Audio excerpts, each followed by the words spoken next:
ትናንት በአውሮፓ ቻምፒየንስ ሊግ ሩብ ፍጻሜ ኤሚሬትስ ላይ አርሰናልና ሪያል ማድሪድ ተጫውተው አርሰናል ይህንን ጨዋታ 3-0 በሆነ ውጤት አሸንፏል። ገና ጨዋታው ከመጀመሩ በፊት በኤሚሬትስ የነበረው ድባብ እጅግ በጣም ልዩ ነበር። እነዚህ ሁለት ቡድኖች 2006 ላይ ልዩ ታሪክ አላቸው። በቻምፒየንስ ሊግ የተገናኙት 2006 ነው። ከዚህ አስቀድሞ ቴሪ ዳንኤል፣ ኦንሪ ፋብሪጋስን የመሳሰሉ ኮከቦች በአርሰናል በነበሩበት ጊዜ ተገናኝተው አርሰናል የፍጻሜ ተፋላሚ ሆኖ በባርሴሎና 2-1 በተሸነፈበት የውድድር ዓመት ማለት ነው። በዛ ውድድር ላይ ቴሪ ዳንኤል ኦንሪ ቤርናቢው ላይ በጣም ግሩም የሚባል ጎል አስቆጥሮ 3-4 ተጫዋቾችን አልፎ ከመሃል ሜዳ ጀምሮ ኳስ እየገፋ ሄዶ ያስቆጠራት ጎል በቻምፒየንስ ሊግ ታሪክ ከሚታወሱ ምርጥ ጎሎች መካከል አንደኛዋ ነች ያለምንም ጥርጥር። በዛ ላይ ደግሞ በዛው ቤርናቢው ላይ ለመጀመሪያ ጊዜ ከእንግሊዝ ያሸነፈው አርሰናል ነው ሪያል ማድሪድን። ግን እነዚህ ሁለት ክለቦች ብዙ ጊዜ እርስ በርስ ተገናኝተው አያውቁም። በእርግጥ አርሰናል ከ6 ዓመታት በኋላ ከቻምፒየንስ ሊግ ጠፍቶ ነው የመጣው። ሲመለስ ግን በጣም በጥሩ አቋም ነው የመጣው። ስለዚህ የቀደመ ታሪክም ነበራቸው። አንድ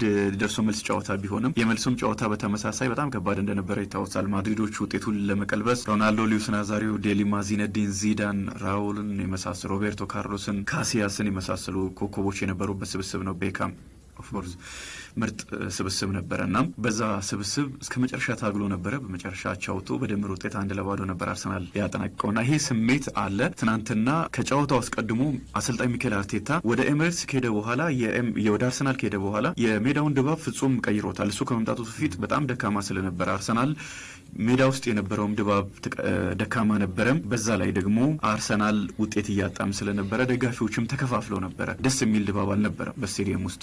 ይህንን ሁሉ አንድ አድርጎ አሁን በአውሮፓ ከምርጥ የስቴዲየም ድባቦች መካከል ወደ አንደኛው ቀይሮታል። ሊቨርፑል፣ ቦሩሲያ ዶርትሙንድ፣ ባየር ሙኒክን የመሳሰሉ ክለቦች ሲጫወቱ በሜዳቸው ላይ ደጋፊው እጅግ በጣም ልዩ እንደሆነ ይታወቃል እና አሁን ኤሚሬትስ አንደኛው ስቴዲየም እየሆነ መጥቷል። ትናንትናም ጨዋታው ከመጀመሩ በፊት አሰልጣኙ ሚኬል አርቴታ እንደተናገረው ከጨዋታው በፊት እንድትመለከቱ አይደለም የምንፈልገው የጨዋታው አካል እንድትሆኑ እንድትጫወቱ ነው የምንፈልገው ብሎ ለደጋፊው መልእክት አስተላልፎ ነበረና ኤሚሬትስ ላይ ትናንትና የተመለከትነው ያንን ነበረ። ተሳክቶላቸዋል ለፍላጎታቸው በትክክል ክለቡም ተጫዋቾችም ስብስቡም ያንን ነው ሜዳ ላይ በደንብ ማሳየት የቻለው። ዴክላን ራይስ በ58ኛውና በ70ኛው ደቂቃ፣ ሚኬል ሜሪኖ በ75ኛው ደቂቃ ጎሎችን አስቆጥረዋል። ሉዊስ ስኬሊ 75ኛው ደቂቃ ላይ ሚኬል ሜሪኖ ጎል ሲያስቆጥር አሲስት አድርገዋል። በ13 ደቂቃዎች ነው ጎሎችን ያስቆጠረው አርሰናሎች። ግን ከጨዋታው ከመጀመሪያው ደቂቃ ጀምሮ በደንብ ተጭነው ጨዋታውን ተቆጣጥረው ለመጫወት ሞክረዋል። በእርግጥ ዋነኛውን ግልጽ ሙከራ ያደረጉት ሪያል ማድሪዶች ናቸው። በ20ኛው ደቂቃ በኪሊያን ምባፔ የመጀመሪያውን ሙከራ ያደረጉት አርሰናሎች እድል ፈጥረው ነበረ። ከዛም አስቀድሞ ኪሊያን ምባፔም ከረዥም ርቀት የመታው ኳስ ነበረ። ግን በቀጥታ ግብ ጠባቂና ተጫዋች ተገናኝቶ ግልጽ ሙከራ የተደረገው በሪያል ማድሪድ ነው። ኪሊያን ምባፔ ከጁድ ቤሊንግሃም ያገኘውን በጣም ግሩም ኳስ ነው ጁድ ቤሊንግሃም ያቀበለው። ፍጥነቱን ተጠቅሞ ኪሊያን ምባፔ ኳሱን ከተቆጣጠረ በኋላ ወደ ጎል የመታውን ኳስ ሌላኛው አስደናቂ ተጫዋች ዴቪድ ራያ የአርሰናሉ ግብ ጠባቂ መልሶበታል። በሪያል ማድሪድ በኩል በዚህ ሰዓት የዓለማችን ምርጥ የሚባሉ ተጫዋቾች ናቸው ያሉት። ፊት መስመር ላይ ኪሊያን ኤምባፔ፣ ቪኒ ጁኒየር፣ ሮድሪጎ ተሰልፈዋል። ሶስቱም ተጫዋቾች ተሰልፈዋል። 4-4-2 አሰላለፍ ይዘው ነው የገባው ሪያል ማድሪድ። ሁለቱ ፊት ለፊት ላይ ቪኒ ጁኒየር እና ኪሊያን ኤምባፔ ነበሩ። አማካይ ስፍራ ላይም ልምድ ያላቸውን ከወጣቶች ጋር ያቀናጀ ስብስብ ነበረም። ወጣቶች ቢሆኑም ግን ብዙ ጨዋታ ያደረጉ። ለምሳሌ ጁድ ቤሊንግሃም ገና በወጣትነቱ በርካታ ጨዋታዎችን ያደረገ የቻምፒየንስ ሊግ ዋንጫን ያነሳ አሁን በዓለማችን ከሚገኙ ምርጥ አማካዮች መካከል አንደኛው ነው። ልምድ ያለው የባለንዶር አሸናፊው ሉካ ሞድሪችም ነበረ። በእርግጥ ከእድሜ ጋር በተያያዘ ያው ድካም የተጫጫነው ተጫዋች ሆኗል። እንደ ቀድሞ አይደለም፣ ግን ደግሞ ከልምድ ያለው አሪፍ ተጫዋች እንደሆነ ይታወቃል። ካማቪንጋ ትናንት በጣም አሪፍ ነበረ። እኔ ከማድሪድ በኩል የኳሶችን የሚያጨናግፍበት መንገድ፣ ከአርሰናል ተጫዋቾች የሚነጥቅበት መንገድ፣ አንዳንዴ ኃይልም እየተጠቀመ 2-3 ጊዜ የአርሰናል ተጫዋቾች ፋውል ሰርቶብናል፣ ጥፋት ሰርቶብናል ብለው ነበረ። ግን ኳሱን የሚነጥቅበት መንገድ በጣም አስገራሚ ነበረ ካማቪንጋ። በእርግጥ መጨረሻ ላይ በ94ኛው ደቂቃ በቀይ ካርድ ወጥቷል። ኳስ ተበሳጭቶ መጥቶ መጀመሪያ ቢጫ ካርድ ተመልክቶ ነበረ።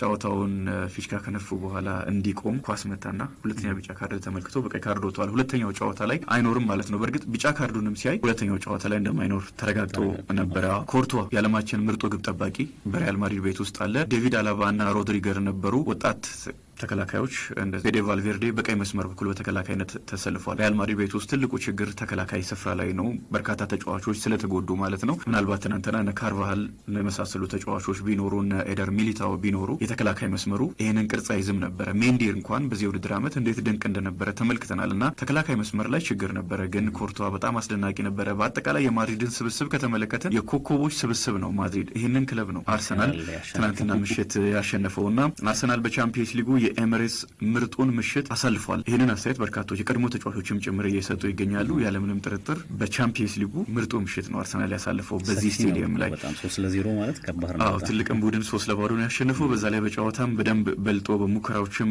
በልጦ ነው ያሸነፈው። ያለምንም ጥርጥር ከውድድሩ አስገራሚ ውጤቶች መካከል አንደኛውም ሆኖ የሚመዘገብ ነው። እጅግ ልዩ በነበረ ስቴዲየም፣ ደማቅ በነበረ ስቴዲየም ምርጥ ምሽት አርሰናል አሳልፏል። ከኳስ ጋርም ያለ ኳስም አርሰናል በጣም ምርጥ ነበረ። ኳስ ሲይዝ በደንብ ተረጋግቶ ተጫዋቾች ተረጋግተው፣ በተለይ ደግሞ ቶማስ ፓርቴ መሀል ላይ መኖሩ ሉዊስ ስኬሊ 18 ዓመት ተጫዋች አይደለም የሚመስለው። በጣም የሚያስገርም ነው። አርሰናል ኳስ ሲይዝ ወደ አማካይነት ነው የሚለወጠው።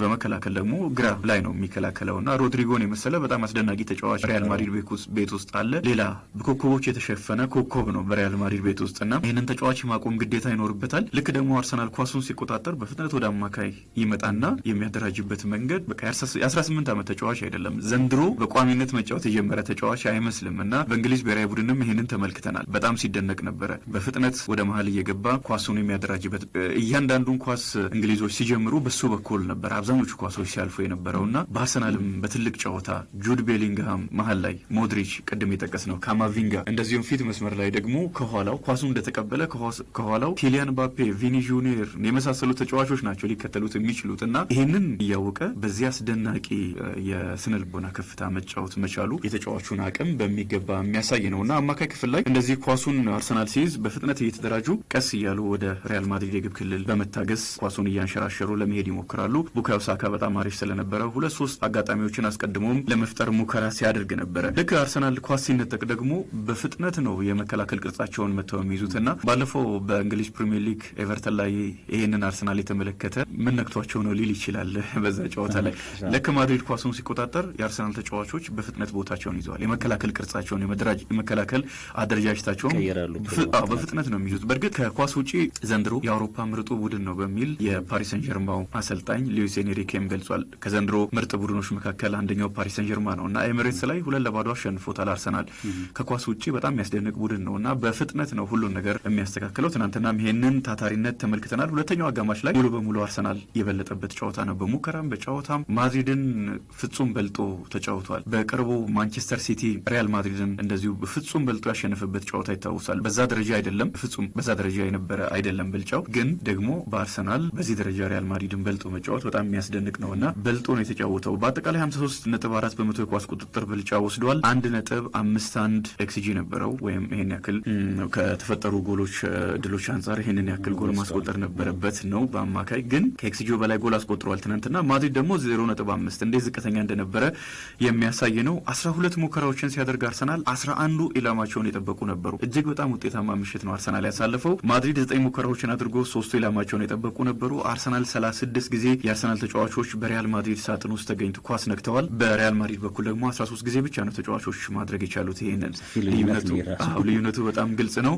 ኮርቶ 5 ኳሶችን ሲመልስ 2ቱ እዛው ደብል ሴቭ ያደረገባቸው ናቸው። ተመታበት መለሰ፣ ድጋሚ ሲመታ እዛው መለሰ እና ይሄ በጣም ቅልጥፍናን የሚጠይቅ የግብ ጠባቂን ብልሃት የሚጠይቅ የአካልም የአእምሮን ጥንካሬም ብልሃትንም የሚጠይቅ ነው እና ኳሱን ወድቆ ከመለሰ በኋላ አንደኛው ዴክላን ራይስ ከመስመር የተሻገረለትን ኳስ በጭንቅላት የተገጨ ነው። እሱን መልሶ በፍጥነት ኳሱ ከማርቲኔሊ ሲመታ ቆሞ ደግሞ መመለስ መቻል የዓለማችን ምርጥ ግብ ጠባቂ ነው። በእርግጥ ምንም ጥርጥር የለውም እና 2 ጊዜ ይህንን አድርጓል። እሱ ባይኖር ከዚህም በላይ ጎል ይቆጠር ነበረ። ዴቪድ ራያም በአርሰናል በኩል በጣም አሪፍ ነው። ምናልባት የኪሊያን ምባፔ 20ኛው ደቂቃ ላይ የተሞከረው ኳስ ተቆጥሮ ቢሆን ኖሮ ብዙ ነገሮች ይለወጡ ነበረ በዚህ ጨዋታ ላይ እና ዴቪድ ራያ ምርጥ ነበረ ለማለት ነው። ዴክላን ራይስ የጨዋታው ኮከብ ነበረ። በአንድ ጨዋታ እንዴት እንደዚህ የሚያምሩ 2 ቅጣት ምት ጎሎችን ማስቆጠር እንደሚቻል በጣም የሚገርም ነው። 2ቱም ጎሎች ግሩም ነበሩ። አንደኛው ቅጣት ምት የወጣ የሚመስል ተቆርጦ ዞሮ መረብ ላይ ያረፈ ኳስ ነው። በዛ ላይ ኮርቷ ላይ ነው የተቆጠረው።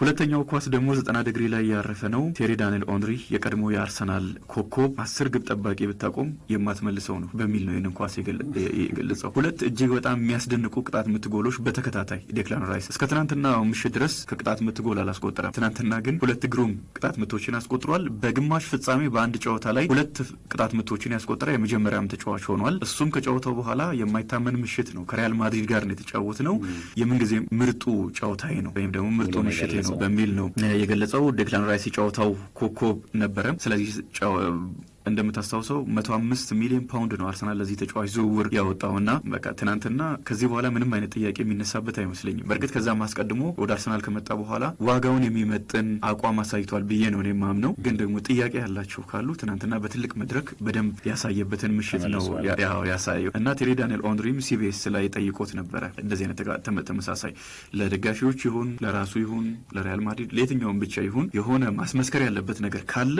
ዴክላን ራይስ ትናንት ምሽት ያንን አድርጓል። ያለምንም ጥርጥር በትልቅ መድረክ ያንን አድርጓል። ቡካዮ ሳካም ለዚህ ጨዋታ እንዴት እንደሚያስፈልግ አሳይቷል። ለሁለቱም ቅጣት ምቶች መገኘት ምክንያት የነበረው እሱ ነው። በዚህ ጨዋታ ላይ አንድን ተጫዋች በአንድ ጨዋታ መመዘን ቢከብድም ሪያል ማድሪድ ቤት ውስጥ ካሉ ተጫዋቾች ጋር ብዙ ጊዜ ይነጻጸራል። በተለይም ከነ ቪኒ ጁኒየር ጋር እና ከኪሊያን ምባፔ ጋር ባይሆንም ከሮድሪጎ ጋር የሚያነጻጽሩት ብዙዎች ናቸውና በደንብ ራሱን ያሳየበት ጨዋታ ነው ብዬ ነው የማስበው። ከጨዋታው በፊትም አስቀድሞ በሱና በኪሊያን ምባፔና ቪኒ ጁኒየር መካከል ስላለ ልዩነት ተጠይቆ ነበረ። ባለንዶርንም ከግምት ውስጥ በማስገባት ይሄ ነገር እንደማያሳስበው ተናግሯል። እሱ ባለንዶርንም የማሸነፍ ሀሳብ እንዳለው ተናግሯል እና ትናንትና ምርጥ ነበረ። ሊዩስ ስኬሊ ቅድም አንስቻለሁ የ18 ዓመት ተጫዋች አይመስልም። ቲምበር በጣም አስፈላጊ ነበረ ትናንትና፣ ምክንያቱም ቪኒ ጁኒየር ነው በሱ ቦታ ላይ ያለው ተሳክቶለታል በማቆም።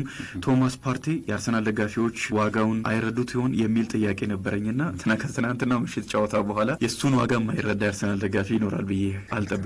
ከምርጥ ምሽቶቹ መካከል አንዱን አሳልፈዋል። ሚኬል ሜሪኖም 8 ጎሎች ላይ ደርሷል። አሁን በቻምፒየንስ ሊጉ ሁለተኛ ጎሉን ነው ያስቆጠረው። አጥቂዎች ሁሉ በአርሰናል ቤት ውስጥ ተጎድተው ከአማካይ ስፍራ ላይ ወደ አጥቂ ዞሯል። ጎሎችን በትልልቅ ጨዋታዎችም ጭምር እያስቆጠረ ይገኛል። አርሰናልን አሸናፊ የሚያደርጉ ጎሎችንም እያስቆጠረ ይገኛልና ክረምት ላይ ያደረገው ዝውውር በጣም ትክክለኛ ዝውውር መሆኑን አሳይቷል። ትናንትና ካማቪንጋ በ94ኛው ደቂቃ ላይ ወጥቷል። አርቴታ ፍጹም ብቃት ያሳየንበት ነው በሚል ገልጾታል። ቤሊንግሃም በቤርናቢው ልዩ ነገር እንፈልጋለን፣ ቤርናቢው የማይታሰቡ ነገሮች የሚፈጠርበት ነው በሚል ገልጾታል። በመጨረሻም ፕሪሚየር ሊጉ 5ኛ ቦታ አረጋግጧል በቻምፒየንስ ሊግ በሚቀጥለው ዓመት አርሰናል ትናንትና ማሸነፉን ተከትሎ። ሌላኛው ጨዋታ በባየር ሚዩኒክና ኢንተር ሚላን መካከል የተደረገ ጨዋታ ነው። ኢንተር ሚላን 2-1 በሆነ ውጤት አሸንፏል።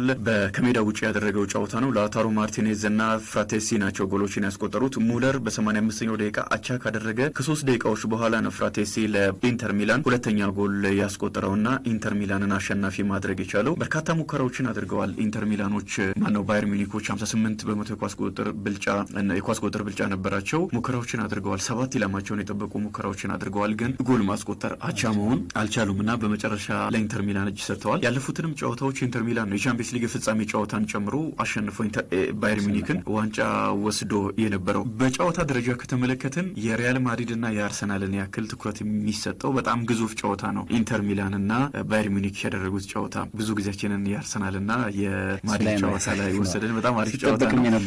ሲጠበቅም የነበረ ነው። በዛ ላይ ደግሞ አብዛኛው ደጋፊ ወደ አርሰናል ደጋፊ። የኢትዮጵያ ፕሪሚየር ሊግ ትናንትና በ24ኛ ሳምንት ጨዋታዎች ተደርገውበታል። ሀዲያ ሆሳዕናና ድሬዳዋ ከተማ በአንዳቻ አጠናቀዋል። ተመስገን ብርሃኑ ለሀዲያ ሆሳዕና፣ አቤል አሰበ ለድሬዳዋ ከተማ ጎሎችን አስቆጥረዋል። ለድሬዳዋ ከተማን በጣም ወሳኝ ጨዋታ ነበረ።